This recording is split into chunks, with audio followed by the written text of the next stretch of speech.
If a drug harmed you and your doctor told you your labs were normal, this video is about why that happens and why it's not an accident. We built a system to catch dangerous drugs, pharmacovigilance. Doctors report side effects, regulators spot patterns, dangerous drugs get pulled. Clean, logical, except the people running it are none of those things. Here's what actually happens when a patient walks in and says a drug has destroyed their life. The doctor doesn't reach for a reporting form, they reach for a way to explain why it isn't their fault. This isn't malice, it's psychology. Doctors are trained to believe they help people. That belief is load-bearing. When a patient suggests otherwise, shock, incredulity, quiet panic, and the hunt for an exit. The exit is always the same. Check the official guidance, ask a colleague, get validation, and the guidance almost always says no proven harm. Problem solved. Except the guidance says no proven harm because no one filed the report. The absence of data is being used as evidence of safety. The watchdog is eating its own tail. Doctor doesn't report, system shows no signal. Regulator issues reassurance. Next doctor uses that reassurance to not report, and around it goes. When a scandal breaks publicly, reports suddenly flood in, not because the drug is more dangerous, but because people finally had permission to connect the dots.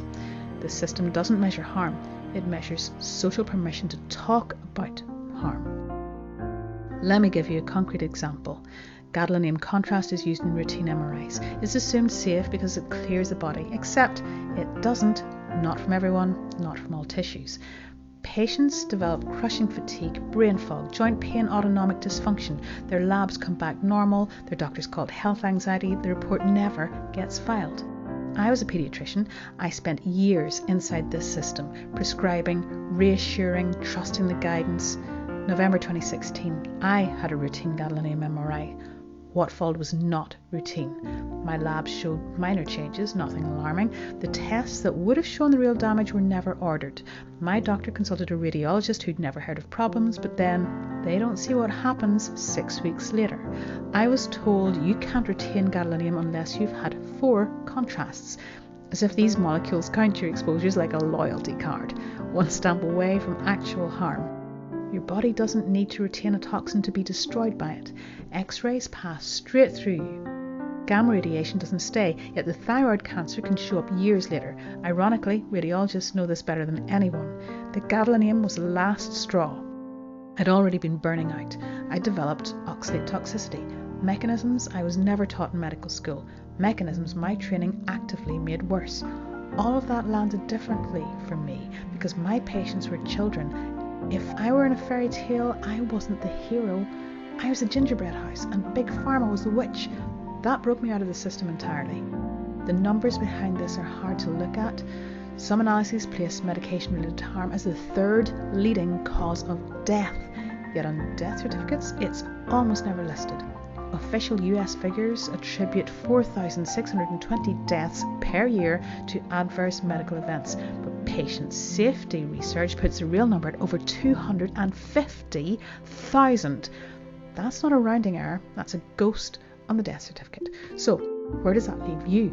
If your labs are normal, if your doctor says it's stress, if you know something is profoundly wrong but cannot get anyone to believe you, medically dismissed, researching at 2 a.m, drowning in contradictory advice from people who haven't walked the path, the tests that would show your mitochondrial dysfunction, your cellular damage, your body's real distress, they exist. They're just not on the standard panel. Fasting urine tests show what blood tests miss. Most doctors have never ordered one. I review those tests with my clients, and I bring insights most practitioners don't have access to. I'm embedded in conversations with researchers who are rethinking what we thought we knew, hearing what the science says before it reaches a textbook. Not another protocol, not another thing to try, a map built from lived experience and cutting-edge science. Your body may have real vulnerabilities. Some of what it's doing, autoimmune responses, inflammation, is genuinely causing damage, but it's not betrayal, it's the price of survival under conditions it was never designed for. If you're ready to stop researching and start getting answers, book a free discovery call, link in the description. We'll map out what the standard tests are missing and what to do about it. Subscribe if this resonated. I've also made a video explaining the attract theory, the framework behind everything I do. Links in the description. You're not crazy. Your labs are measuring the wrong things, and you deserve someone who knows the difference.